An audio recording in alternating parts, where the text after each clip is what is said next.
पूर्व army chief MM Naravane की किताब पर राहुल गांधी सरकार पर हमलावर हैं तो बीजेपी भी पलटवार में पीछे नहीं है।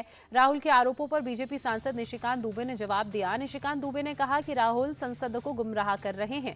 जब किताब छपी नहीं तो उनके पास कौन सी किताब आ गई। स्पीकर को राहुल के खिलाफ कार्रवाई करनी चाहिए। देश तोड़ने वाली ताकतों का खात्मा होना जरूरी है।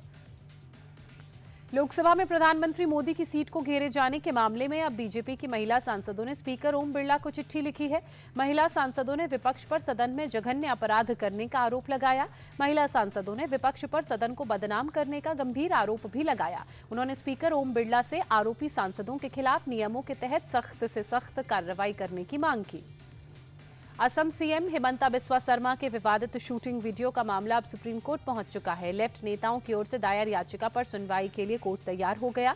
याचिका में सीएम के खिलाफ सख्त कार्रवाई करने की मांग की गई। याचिका पर सीजेआई ने टिप्पणी करते हुए कहा कि समस्या ये है कि जैसे ही चुनाव आते हैं उसका कुछ हिस्सा सुप्रीम कोर्ट में लड़ा जाता है। यही प्रॉब्लम है। सुनवाई के लिए हम जल्द तारीख देंगे।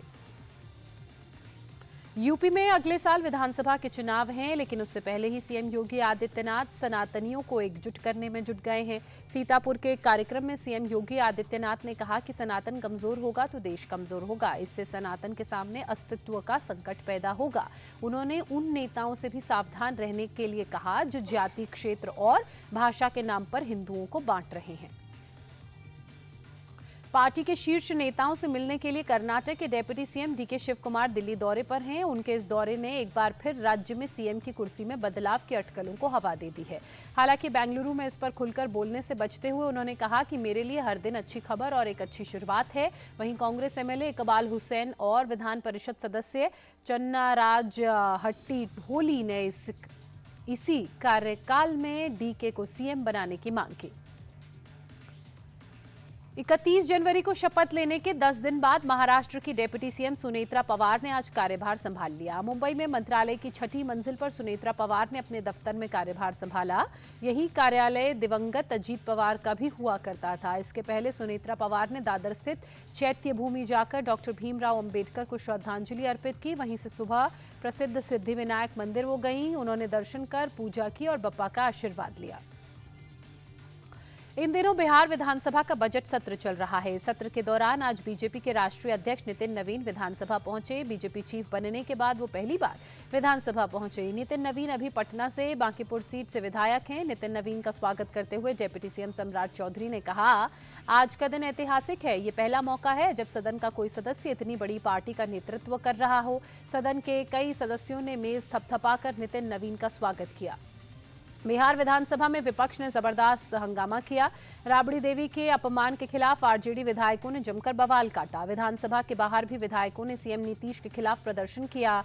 कल विधान परिषद में सीएम नीतीश ने राबड़ी देवी को लेकर विवादित बयान दिया था, जिसके बाद से ही विपक्ष हमलावर है। वहीं आरजेडी ने राज्य में महिलाओं के खिलाफ बढ़ते अपराध के लिए नीतीश सरकार को घेरा और विधानसभा के बाहर जमकर नारेबाजी भी की। मणिपुर के उखरुल जिले में हथियारबंद उग्रवादियों ने कई घरों में आग लगा दी, गोलीबारी की। यह घटना तांगखुल नगा समुदाय के एक सदस्य पर हमले के बाद घटी। हालात को देखते हुए राज्य सरकार ने जिले में 5 दिनों के लिए इंटरनेट सेवाओं को सस्पेंड कर दिया ताकि आगे की हिंसा और अफवाहों को रोका जा सके। पुलिस के अनुसार उखरुल और कामजोंग जिलों में कुकी समुदाय की आवाजाही पर पाबंदी लगाए जाने के बाद पहले नागा समुदाय पर हमला हुआ था। राजस्थान के खाटू श्याम में खाटू मेले की तैयारी के दौरान हंगामा हुआ। बैरिकेडिंग्स को लेकर पुलिस प्रशासन और स्थानीय लोगों के बीच झड़प देखने को मिली। झड़प और धक्का मुक्की का वीडियो इस वक्त सोशल मीडिया में खूब वायरल है। दरअसल बैरिकेडिंग से कॉलोनियों के रास्ते बंद होने से नाराज होकर लोगों ने विरोध किया, तो वहीं पुलिस ने कहा कि कुछ युवकों ने अभद्र भाषा का उपयोग किया और हाथापाई भी की। इसरो ने चंद्रयान 4 मिशन शुरू होने से कम 2 साल पहले ही चंद्रमा के दक्षिणी ध्रुव क्षेत्र में अपने लैंडर के उतरने के लिए एक स्थल की पहचान कर ली है। केंद्र सरकार ने चंद्रयान 4 मिशन को मंजूरी दे दी है। इस मिशन के तहत चंद्रमा के नमूने लाए जाएंगे और भारत को अब तक का सबसे जटिल चंद्रमा मिशन ये होगा। भारतीय अंतरिक्ष अनुसंधान संगठन के अध्यक्ष वी नारायणन ने पहले ही कहा था कि हम चंद्रयान 4 के लिए 2028 का लक्ष्य रख रहे हैं। एप्स्टीन फाइल्स विवाद के बाद अब ब्रिटेन के पीएम कियर स्टारमर की कुर्सी खतरे में है। पार्टी ने उनसे इस्तीफा मांगा। इस बीच नए प्रधानमंत्री पद की होड़ में गृहमंत्री शबाना महमूद का नाम सबसे आगे है। शबाना के साथ स्वास्थ्य मंत्री वेस स्ट्रीटिंग और पूर्व डेप्यूटी पीएम अंगेला रेना का नाम भी रेस में शामिल है। शबाना महमूद पाकिस्तान के कब्जे वाले कश्मीर के मीरपुर मूल की हैं। अगर शबाना प्रधानमंत्री बनती हैं तो वो ब्रिटेन की पहली मुस्लिम प्रधानमंत्री होंगी। कंगाली के डर से 10 दिन में ही पाकिस्तान क्रिकेट बोर्ड की हेकड़ी निकल गई। एक बार फिर पीसीबी ने सरेंडर किया। तब पाकिस्तान टी20 वर्ल्ड कप में 15 फरवरी को कोलंबो में टीम इंडिया के साथ लीग मैच खेलेगा। पाकिस्तान ने यह फैसला लाहौर में हुई मीटिंग के बाद लिया। आईसीसी ने पीसीबी की सभी मांगों को खारिज किया, जिसके बाद जुर्माने से डरकर पाकिस्तान मैच के लिए तैयार हो गया।